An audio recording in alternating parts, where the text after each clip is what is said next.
प्रथम तरंग यामध्ये पान नंबर 4 वर अधिकारी वर्णन हे आपण मागच्या वेळेला पाहिलेलं आहे. मलविक्षेप जाके नहीं किंतु एक अज्ञान वैचव साधन सहित नर सो अधिकृत मतिमान. अधिकारी वर्णन करत असताना काय लक्षणं असते याचा विचार मांडलेला आहे. अधिकारी वर्णन हे अवस्थेचं वर्णन आहे. मुळात प्रत्येकाकडं पाहिल्यानंतर मानव देह प्रत्येकाकडं पाहायला मिळतो. सर्वांच्याकडं पाहिल्यानंतर सगळे मानवच आहेत, परंतु मानवतेमध्ये अंतःकरणाची जी अवस्था आहे त्याच्यानुसार अधिकाराचं वर्णन मांडलं गेलेलं आहे. हा अधिकार तपासण्यासाठी लौकिकामध्ये शैक्षणिक क्षेत्राचा विचार समोर आलेला आहे. शिक्षणाच्या माध्यमातून परीक्षा घेऊन तपासलं जातं की पात्रता काय आहे, योग्यता काय आहे, आणि त्या टक्केवारीनुसार जबाबदारी देण्याची एक पद्धत व्यवहारामध्ये लौकिकामध्ये आहे. अधिकारी जसा इथं तपासला जातो तसं परमार्थामध्ये सुद्धा अधिकारी विचारात घेतला जातो.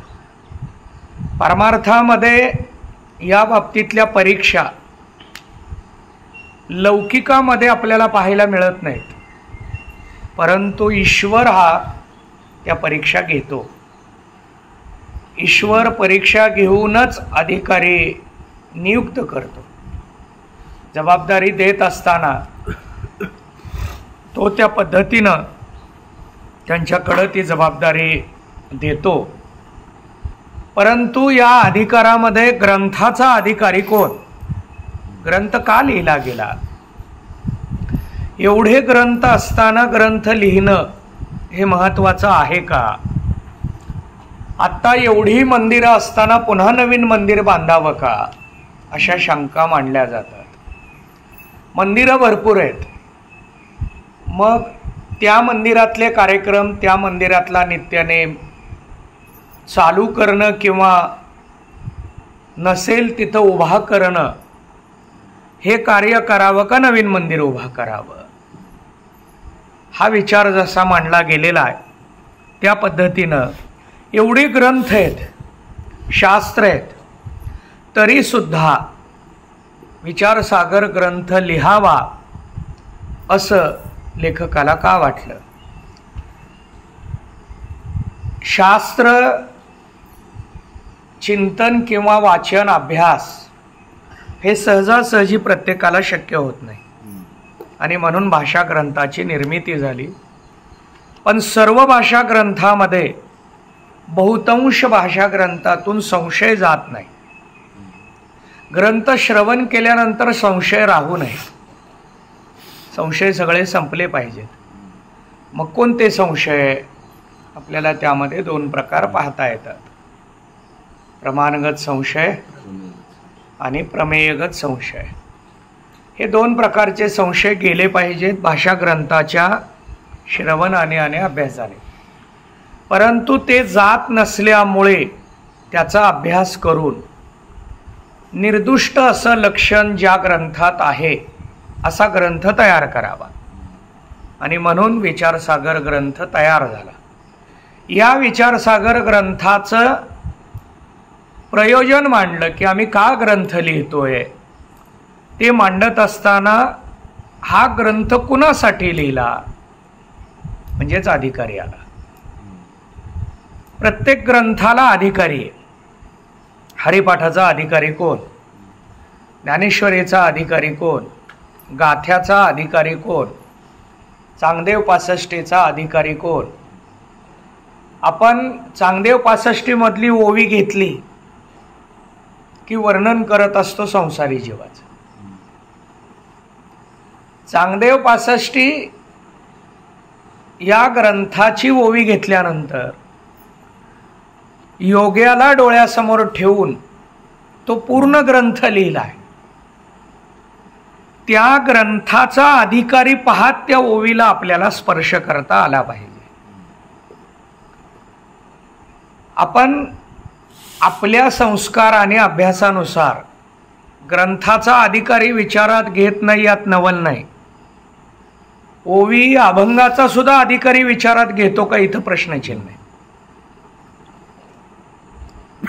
ओवी घ्यायची आपण चांगदेव 65 मधील अमृत अनुभवातील आणि त्याच्यावर बोलायचं व्यवहार किंवा इहलोकातल्या प्राप्त परिस्थितीवर. आता चांगदेव 65 म्हटल्यानंतर त्यातले विचार कसे असावेत, योगच मांडता आला पाहिजे. नाहीतर ज्ञानोबरायांनी आपल्याला असं सांगितलं नाही की तुम्ही प्रवचनाला बसल्यानंतर चांगदेव 65तलीच ओवी घ्या, असं सांगितलं नाही. आपण त्या अधिकारी या वर्णनापर्यंत पोचत नसेल तर आपण त्या पद्धतीचे सुद्धा अभंग गाथ्यामध्ये तशा ओव्या आहेत त्या घेऊन आपण प्रवचन करावं, ती सेवा पूर्ण करावी. परंतु आपली अधिकाराकडे पाहण्याची दृष्टी, तसं ग्रंथकर्त्याने काय केलं, इथं पूर्ण ग्रंथाचा अधिकारी मांडलाय. पण तो मांडत असताना या ग्रंथाचा विषय ज्ञान आहे. या ग्रंथाचा विषय काय आहे, ज्ञान आहे. म्हणून हा अधिकारी कशाचा झाला, ज्ञानाचा झाला. मग आता इथं प्रश्न आहे की हा ग्रंथाचा अधिकारी आहे का ज्ञानाचा अधिकारी. हा जो अधिकारी आहे, मल विक्षेप जाके नाही किंतु एक अज्ञान. आता यामध्ये ज्ञानाच्या अधिकारामध्ये फक्त उत्तम अधिकारी हा ज्ञानाचा अधिकारी आहे का, ज्ञानाच्या अधिकारामध्ये उत्तम, मध्यम, कनिष्ठ हे 3 प्रकार येतात. ज्ञानाचा अधिकारी आहे त्यामध्ये 3 प्रकार बसत नाहीत का. आपण जर चंद्रोदयाचा विचार केला तर हे 3ही प्रकार आपल्याला तिथे घेता येतात. कारण विचार चंद्रोदयामध्ये परोक्षातून अपरोक्षात जातानाची लक्षणा मांडली, अपरोक्षातून दृढकडे जातानाची लक्षणा मांडली, म्हणजे अदृढातला विचार मांडला आणि मग दृढातला विचार मांडला. दृढ हा उत्तम आहे, अदृढ हा मध्यम आहे आणि परोक्ष हा कनिष्ठ आहे. पण हे ज्ञान अधिकारातले 3 प्रकार. आता ज्ञान अधिकारामध्ये अधम कोण आहे, ज्ञान अधिकार आहे पण ज्ञान अधिकारामध्ये अधम कोण आहे. अधमामध्ये सुद्धा आपल्याला आणखीन प्रकार विचारात घेता येतात.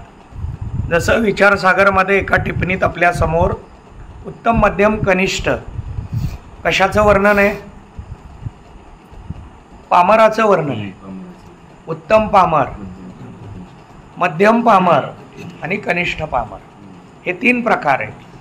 तसं अधमाचे प्रकार 3 होत नाहीत का. परंतु हा अधम हा ज्ञानाकडे नाहीच असं कोणी सांगितलं, त्यामध्ये तो बसूच शकत नाही असं आहे का. मग म्हणजेच आपल्याला तिथंही त्याचा विचार करता येतो. आत्ता मला त्या बाबतीतली उदाहरणं देता आली असती, पण ती उदाहरणं तंतोतंत त्या विषयाला बसणारी असतील तर ती द्यावीत, म्हणून मी आत्ता त्याचा उल्लेख केला नाही.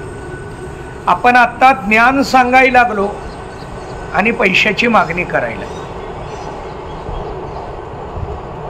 ज्ञान सांगतोय याचा अर्थ आपण ज्ञानाच्या अधिकारात तरी आलोय. फक्त अधिकारात कुठला अधिकार आहे, आदमातला आदम आहे का आदमातला उत्तम आहे, हाही विचार आपल्याला पाहावा लागणार. आपण ज्ञान सांगतोय आणि परिस्थितीच्या नुसार आपण ज्ञानाचा विचार करतो. ज्ञान मांडत असताना आपण या सगळ्या गोष्टी लौकिकाला धरून आपण त्या ज्ञानाकडे पाहतो, तर इथं अधिकाराचा विचार येतो. मग आपल्याकडे इथं आत्ता जो अधिकारी विचार मांडलाय हा ज्ञानाचा अधिकारी. यामध्ये ज्ञानीचा अधिकारी आहे का ज्ञानाचा अधिकारी आहे, ज्ञानीचा अधिकार मांडला का ज्ञानाचा अधिकार मांडला. ज्ञानाचा अधिकार आहे. कारण आणखीन यानं ज्ञान प्राप्त केलेलं नाही, याला करायचं आहे. ज्ञान प्राप्त करण्यासाठी प्रवेश कुणाला देऊ शकतो आपण? ज्याच्याकडे मल नाही, ज्याच्याकडे विक्षेप नाही, ज्याच्याकडे अज्ञान फक्त शिल्लक आहे आणि 4 साधनं आहेत. मग आता फक्त 4 साधनं का आणखीन त्यात विस्तार आहे? विचार चंद्रोदयात पहिल्या कलेत टिप्पणीमध्ये उत्तम जिज्ञासू मांडलेला आहे. तो उत्तम जिज्ञासू मांडताना त्यामध्ये एक लक्षणा वाढवली आहे याच्यापेक्षा. कोण सांगेल? मल नसावा, विक्षेप नसावा, 4 साधनाने युक्त असावा. आणखी? हा ठीक आहे. आणखी? तीव्र जिज्ञासा. आणखी?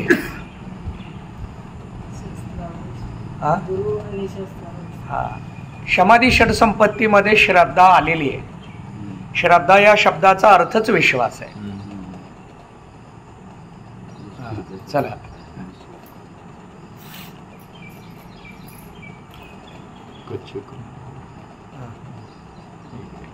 उत्तम जिज्ञासूमध्ये कदाचित कुतर्क करे नाही असं तिथं स्पष्ट वर्णन आहे. विचार चंद्रोदय बघून घ्या. चला मला यातून काय सांगायचं आहे की इथं आत्ता जी पदं आली ती सोडून बाकी काही नसतंच असं नव्हे. या पदाला धरून 100% मांडण्याचा प्रयत्न केलेला असतो. एवढंच असतं असं नव्हे. ग्रंथकर्त्याला त्यावेळेला त्यांच्या त्या इच्छेनुसार जे समोर आलं ते मांडण्याचा प्रयत्न केला. याचा अर्थ सहज लिहिलं असं पण नाही म्हणायचं मला. त्यांनी विचारपूर्वकच लिखाण केलेलं असतं. अतिव्याप्ती, अव्याप्ती, असंभव दोष बाजूला काढूनच लिखाण केलेलं आहे. पण तरी सुद्धा पंडित निश्चलदासजींनी एक शब्द तिथं वाढवलेला आहे. कदाचित म्हणजे क्वचित एखाद्या वेळी कुतर्क येईल का? कदाचित करे नाही. हा विचार यामध्ये महत्त्वाचा आपल्याला स्वीकारता येतो. आता मलविक्षेप याचं वर्णन करत असताना अंतःकरणविषयी 3 दोष होवे आहे. अंतःकरणाच्या ठिकाणी दोष किती आहेत? 3 दोष आहेत. एक तो मलदोष होवे, दूसरा विक्षेप दोष होवे और तीसरा आवरण दोष होवे. प्रत्येक व्यक्तीकडे 3 दोष आहेत. मल, विक्षेप आणि आवरण. बघा संख्या खूप कमी आहे. दोषांची संख्या किती आहे? 3 आहे. खूप कमी आहे. जन्मच्या जन्म गेले तर 3 दोष घालवू शकेन आपण. आपल्याला किती दोष घालवायचे आहेत? 3 घालवायचे. बर, या 3 मध्ये सगळेच्या सगळे साधकाला घालवायचे आहेत का गुरूंची मदत यात घ्यावी लागते? गुरूंची मदत घ्यावी लागते. मग 3 मध्ये आपल्याला किती घालवायचे आहेत?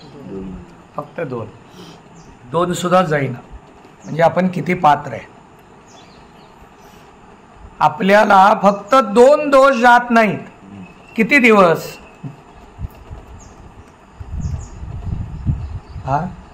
आयुष्य गेलं तरी 2 दोष जात नाही. तरी आम्ही स्वतःला कीर्तनकार म्हणतो, तरी आम्ही स्वतःला प्रवचनकार म्हणतो, आम्ही महाराज म्हणतो. आम्ही कोण आहे? महाराज आहे. आम्ही कोण आहे? कीर्तनकार आहे. 2 दोष घालवता येईल. समाजाचे दोष घालवायला लागलो आम्ही. समाजाचे दोष घालवायला लागलो नाही, समाजाला दोष सांगायला लागलोय आपण. याची जाणीव आपल्या सर्व कीर्तनकारांना असायला हवी की आपण समाजाचे दोष घालवत नाही, समाजाला दोष सांगतोय. दोष आहे त्याची जागृती करण्याचा एक अल्पसा प्रयत्न. फक्त प्रयत्न पण म्हटलं नाही मी. 2 दोष घालवायचे फक्त, मल आणि विक्षेप. आत्ताच्या आपल्या या प्रवृत्तीनुसार असा विचार करावा लागतो या 2 दोषासाठी 2 जन्म गेले तरी तो भाग्यवान आहे.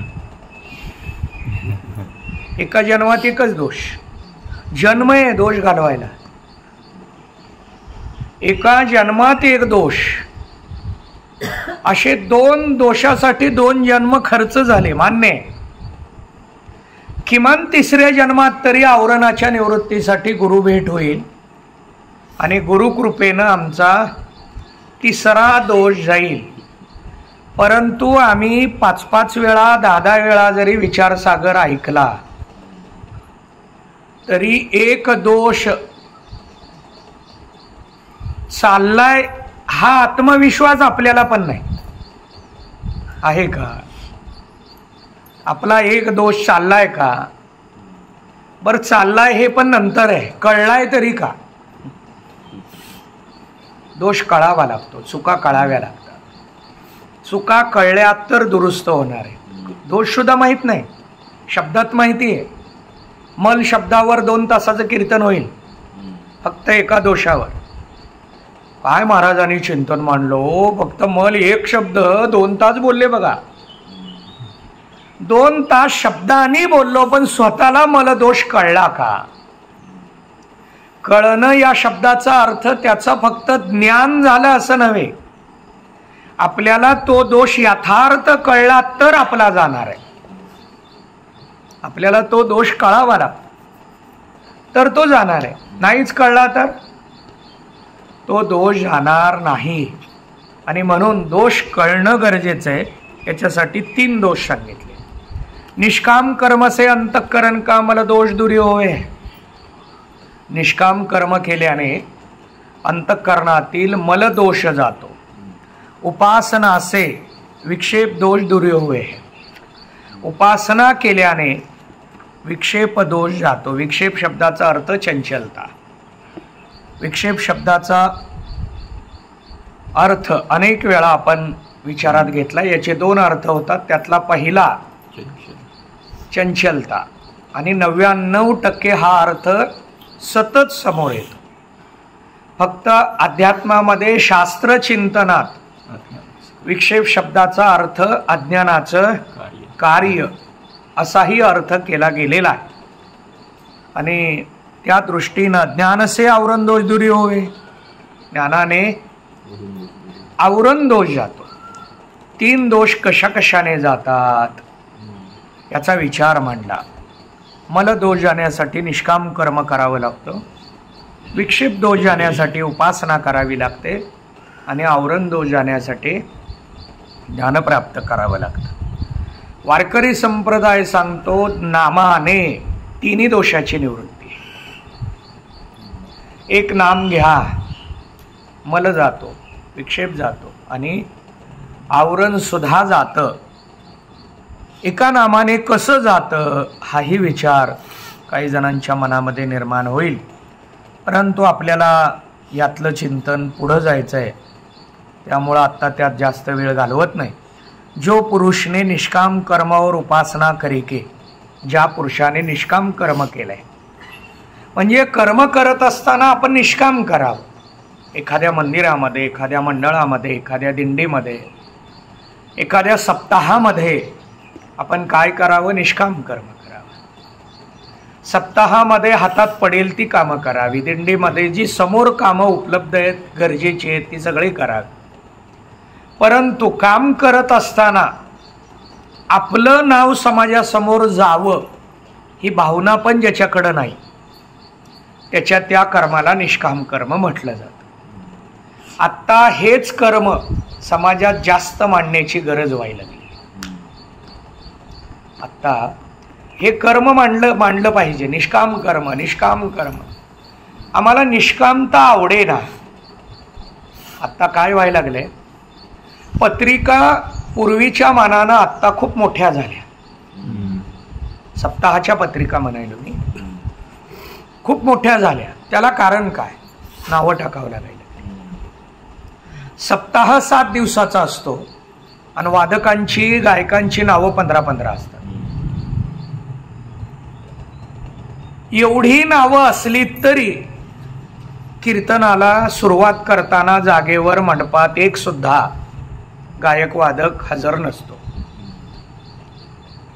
आत्ताचा काळ जर आपण विचारात घेतला तर 9च्या कीर्तनाला वादक मंडपात येतो 9 वाजता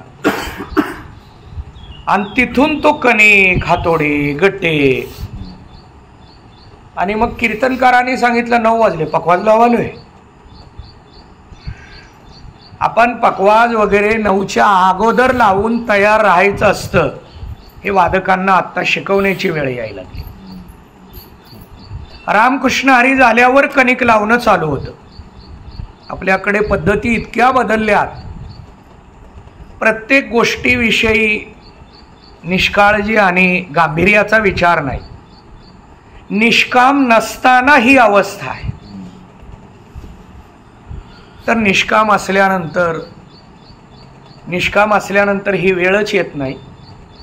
चला ठीक आहे, आपण चिंतन या ठिकाणी असं करतोय कि जो पुरुष ने निष्काम कर्म और उपासना करके मल और विक्षेप दूरी किए और एक अज्ञान कहिए स्वरूप का आवरण, जाके चित्त विषय होवे और चारी साधन संयुक्त होवे, सो पुरुष अधिकृत कहिए अधिकारी है. तो अधिकारी आहे. कशाचा अधिकारी आहे? तर तो ज्ञानाचा अधिकारी आहे. आपल्याकडे संत वाङ्मयात, शास्त्रामध्ये ज्ञानाचा अधिकारी हा जास्त विचारात घेतलाय का कर्म उपासनेचा अधिकारी जास्त विचारात घेतलाय?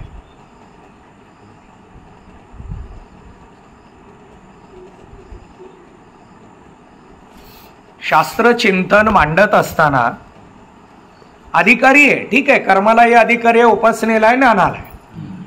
पण जास्त विचारात कुणाला घेतलंय? ज्ञानाचा अधिकारी घेतलाय. ज्ञानाचा अधिकारी जास्त विचारात का घेतला? कर्माला अधिकार नाही का?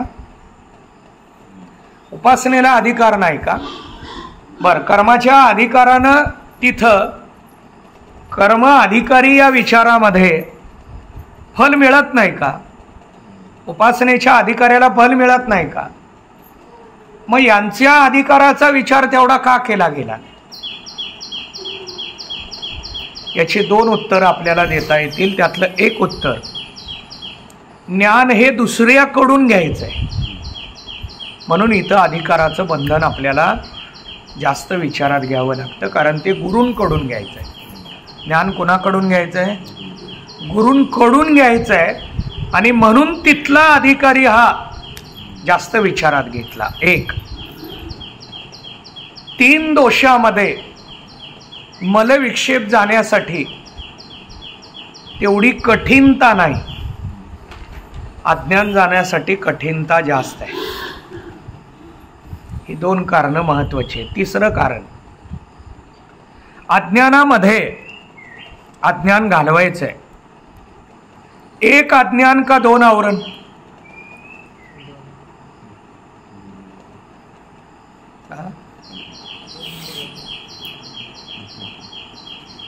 दोन्हीचा अर्थ एकच होतो, पण प्रयत्नात 2 आहेत. प्रयत्न करत असताना 2 प्रयत्न आहेत. अज्ञानामध्ये 1 आवरण, एका अज्ञानात 1 आवरण असावं का 2 असावे? 1 असावं. आत्ता किती सांगितले? 2. अज्ञानामध्ये 2 आवरण. पहिलं आवरण गेलं, अज्ञान 50% गेलं असं म्हणतात का? नाही म्हणत. पण तरी पहिलं अज्ञान आवरण जाण्यासाठी सुद्धा ज्ञानच लागतं. ठीक आहे, त्या ज्ञानाला नाव दिलं, पण ज्ञानाशिवाय पहिलंही आवरण जात नाही आणि ज्ञानाशिवाय दुसरंही आवरण जात नाही. मग ज्ञानाने अज्ञान जातं का आवरण जातं?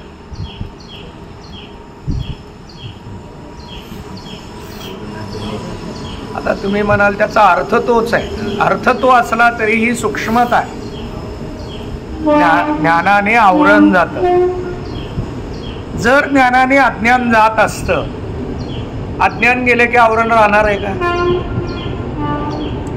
मग 1 गेलं आणि 1 राहिलं असं का आलं?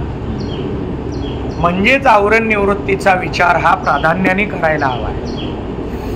मग यात शंका, मग अज्ञान शब्दच आणायला नको होता ना? दोन्ही आवरणाचा शब्द आणायला पाहिजे होता.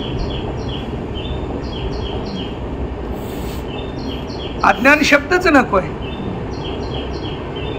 आवरण शब्द आणायला पाहिजे.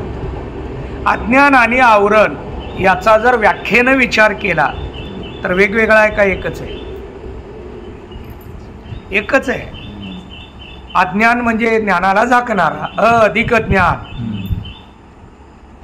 आवृत्त करणारं ज्ञान. ज्ञानाला जे आवृत्त करतं त्याला अज्ञान, आणि आवरण म्हणजे झाकतं.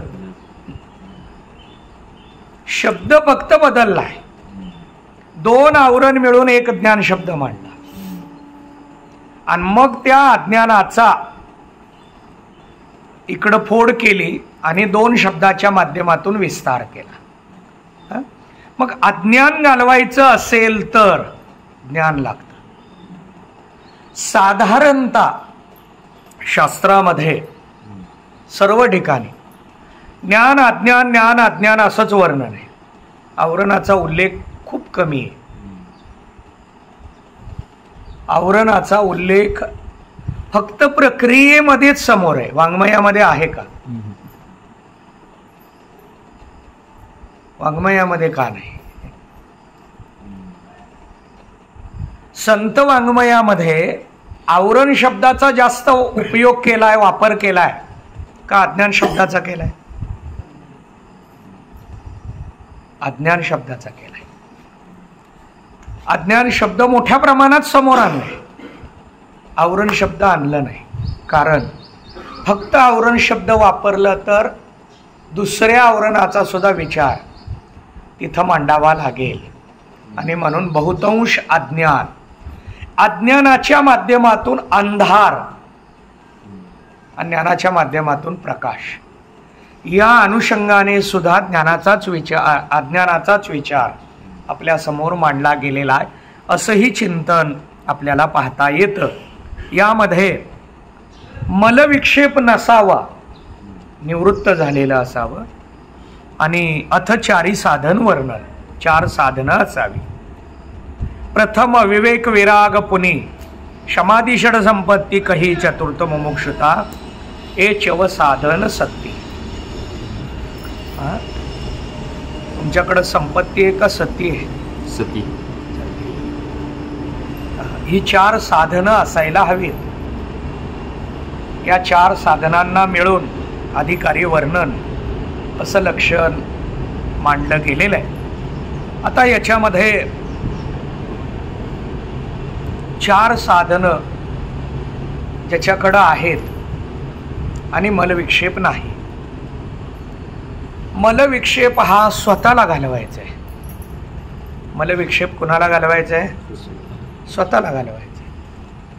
स्वतः प्रयत्न करून मलविक्षेप घालवल्यानंतर मग विवेक आहे. आता आपण चंद्रोदयाचा जर थोडा आधार घेतला तर विवेक कुणाला निर्माण होतो?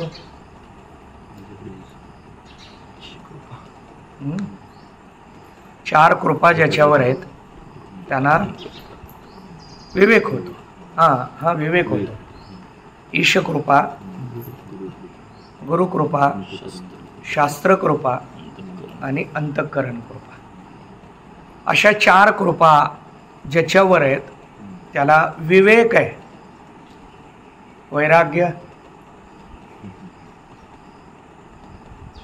मग आता यात पुन्हा शंका, गुरुकृपा तुम्ही यात सांगितली आहे, मग गुरुकृपेनं विवेक ज्ञान आहे का गुरुकृपेनं ब्रह्मज्ञान आहे?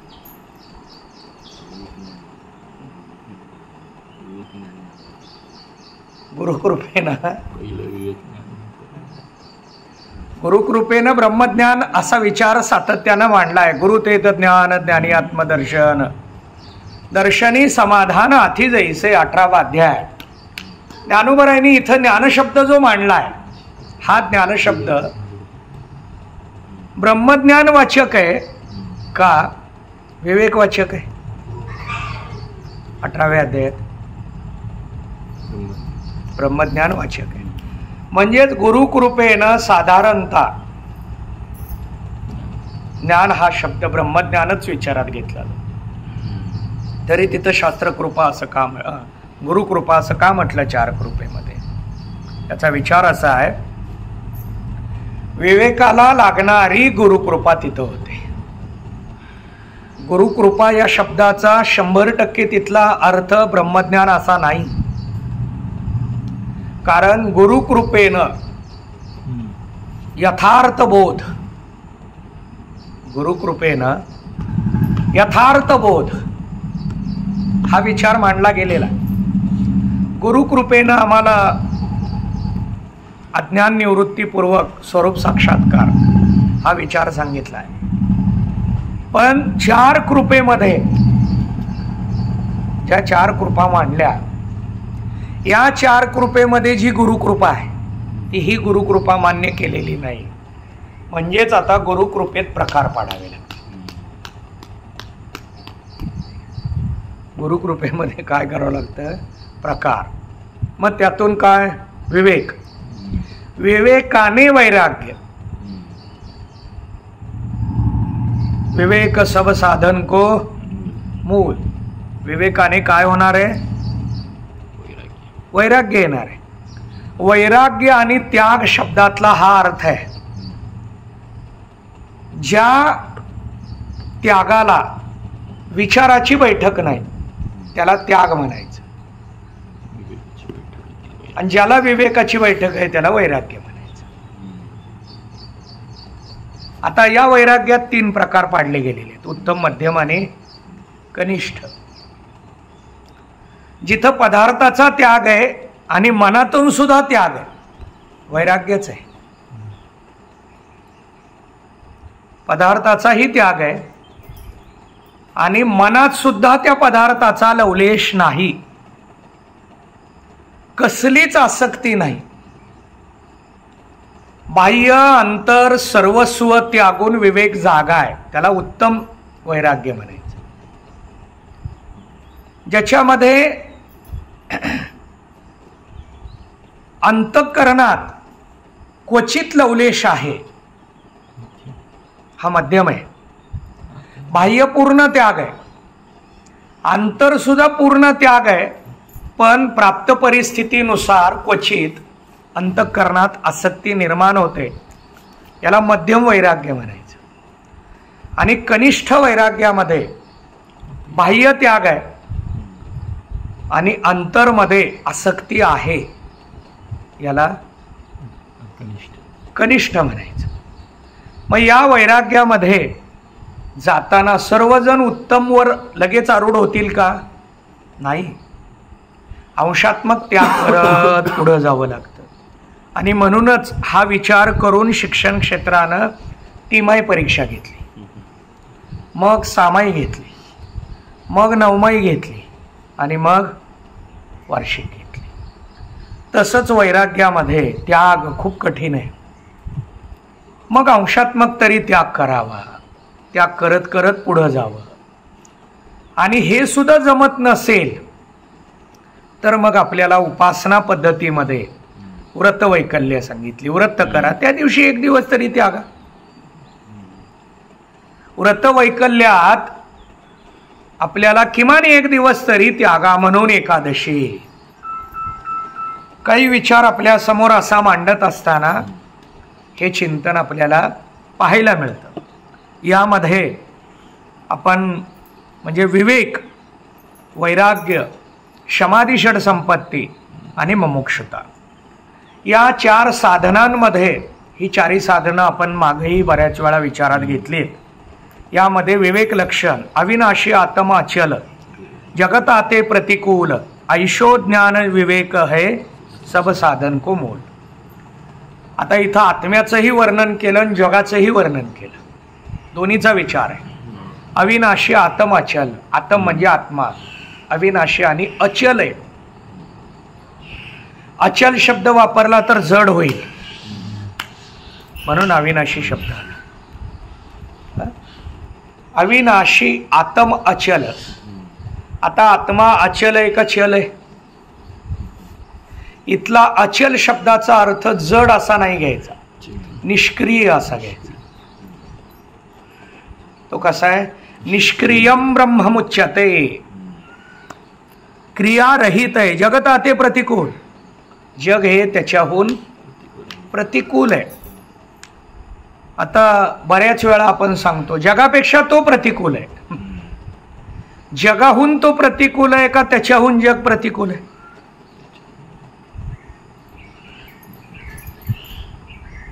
त्याच्याहून जग प्रतिकूल आहे. ऐसो ज्ञान विवेक है, अशा ज्ञानाला विवेक असं म्हणा. हे सवसाधन को मूळ. ज्याला विवेक प्राप्त झाला त्याला पुढची साधनं प्राप्त व्हायला वेळ लागत नाही. आणि त्या दृष्टीनं इथं त्याचा विचार मांडायला लागलेत. विवेकाचं स्पष्टीकरण आता खाली दिलं गेलेलं आहे.